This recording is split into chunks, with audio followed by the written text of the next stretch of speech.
जय हिंद दोस्तों, आप सभी का स्वागत है एक बार फिर से आपके अपने यूट्यूब चैनल यूनिक ज्ञान में।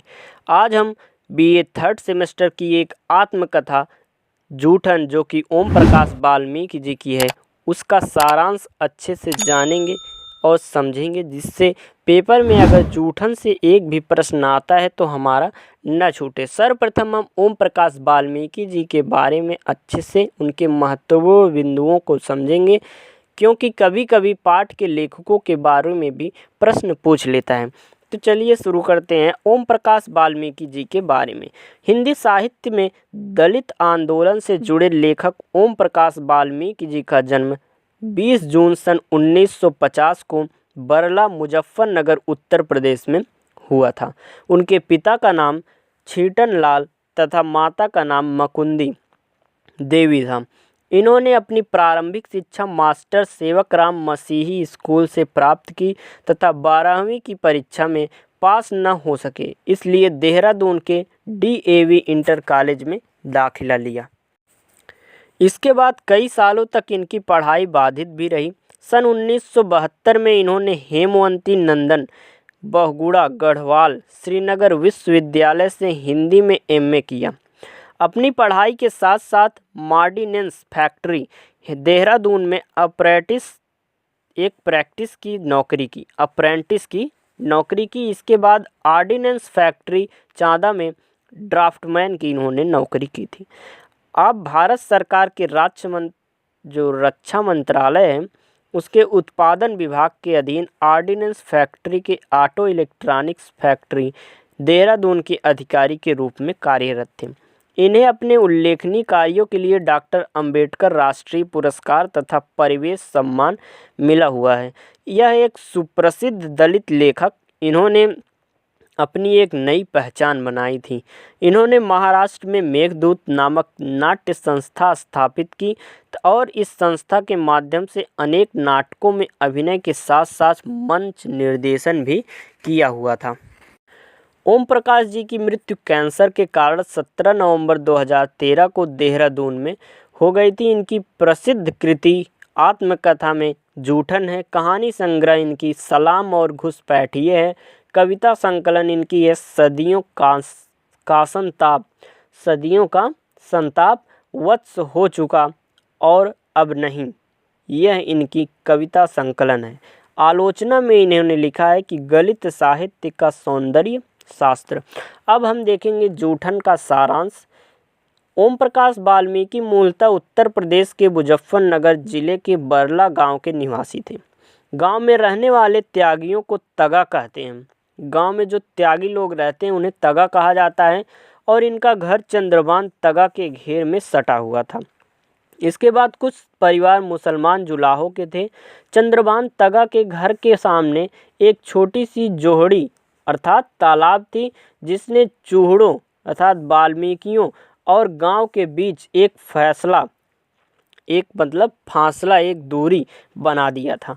इस जोहड़ी का नाम था डब्बो वाली। जोहड़ी क्या थी? तालाब। इस तालाब का क्या नाम था? डब्बो वाली। इस जोहड़ी के किनारे पर चूहड़ों के मकान थे। चूहड़ों किसके? वाल्मीकियों के मकान थे, जहां गांव भर की महिलाएं शौच के लिए आती थीं। इस सार्वजनिक खुले शौचालय का उपयोग वे रात के अंधेरे में नहीं, दिन में भी करती थी। चारों तरफ गंदगी और दुर्गंध फैली हुई थी। उस बस्ती में बने मकान में ओम प्रकाश का परिवार रहता था, जिसमें 5 भाई, 1 बहन, 2 चाचा, 1 ताऊ का परिवार था। चाचा और ताऊ अलग रहते थे। घर में सभी लोग कोई न कोई काम करते थे, फिर भी 2 जून रोटी का जुगाड़ नहीं हो पाता था। तगाओं के घर में साफ सफाई से लेकर खेती बाड़ी के काम, मेहनत मजदूरी और बेगार भी। गाली गलौज, प्रताड़ना अलग से। हमें संबोधित किया जाता है, अबे चूड़े के। अस्पृश्यता का ऐसा माहौल कि कुत्ते बिल्ली को छूना बुरा नहीं माना जाता था, पर चूड़े का स्पर्श हो जाए तो पाप लग जाता था। बरसात के दिनों में घर से निकलना दूभर हो जाता था। घर के बाहर गलियों में कीचड़ हो जाती थी। बरसात का पानी महीनों घर के बाहर भरा रहता था। चंदा इकट्ठा करके पक्का कुआं बन गया और उसकी ऊंची ऊंची मुंडरें बना ली, फिर भी बरसात का पानी उसमें चला जाता था। इसके कारण इसमें कीड़े पड़ जाते थे, वही पानी पीना पड़ता था। 1962 में खूब बारिश हुई। सभी के कच्चे मकान थे। जहाँ से भी पानी टपकता था वहीं एक बर्तन रख देते थे। हमेशा डर बना रहता था कि कहीं कोई दीवार गिर न जाए या छत में कोई सुराग हो जाए। एक दिन बरसात में छत पर सुराग हो गया। घर में सबसे कम वजन मेरा ही था, इसलिए पिताजी ने मुझे छत पर चढ़ा दिया। मैंने मुश्किल से छेद देखकर मिट्टी के ढेला से छेद बंद किया। बारिश तेज होने के कारण जब लौट रहा था तभी मेरी आंखें नहीं खुल रही थी। पिताजी ने मुझे अपने अनुभव से पकड़ लिया।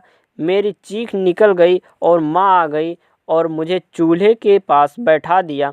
इससे सर्दी कम हो गई। वहाँ आग जलती रहती है जिससे उनकी सर्दी कम हो गई। उसी रात हमारी बैठक का एक हिस्सा भी गिर गया। जब मैं सुबह उठा तो देखा कि चारों ओर अफरा तफरी मची थी। सभी लोग सुरक्षित स्थान की खोज में जा रहे थे। पिताजी सुबह तागा के तरफ से लौटते हुए बोले कि मामराज की बैठक खुलवा दी है, वहाँ चलते हैं। हम सभी घर का सामान सिर पर रखकर भीगते हुए मामराज की बैठक पहुँचे। अपना सामान रखा ही था कि 30-40 लोग और आ गए। वहाँ अधिक लोग होने के कारण चीख पुकार मच गई। चूल्हा जलाने के लिए ईंधन भी नहीं था। लकड़ियाँ गीली हो गई थीं। उपलों के सहारे माँ ने उबाले नमक के चने बना दिए। वहीं रात का भोजन था। उन चनों में वह स्वाद था जो 5 सितारा होटल के भोजन में भी नहीं होता। अगले दिन सुबह खाने की नौबत आ गई। पिताजी के सामने सगवा प्रधान ने शर्त रखी कि एक लड़के को सताना नौकरी रख दो, इतना चाहे अनाज ले जाओ। पिताजी खाली हाथ वापस आ गए। माँ को मामराज तगा के घर से चावल मिल गए थे। उसी को माँ ने पकाकर खिला दिया। चावल का मांड हमारे लिए किसी दूध से कम नहीं था। बस्ती में जुलाहा की बस्ती थी। उस बस्ती में शादी ब्याह के मौके पर दाल चावल बनते थे। अपनी बस्ती के बच्चे उस मांड को लेने बर्तन लेकर उसके घर की तरफ दौड़ते थे। जुलाहों की डांट को भी वह मांड के लिए प्रिय शब्द समझते थे। एक बार स्कूल में अध्यापक मनोयोग पूर्वक द्रोणाचार्य का पाठ पढ़ा रहे थे।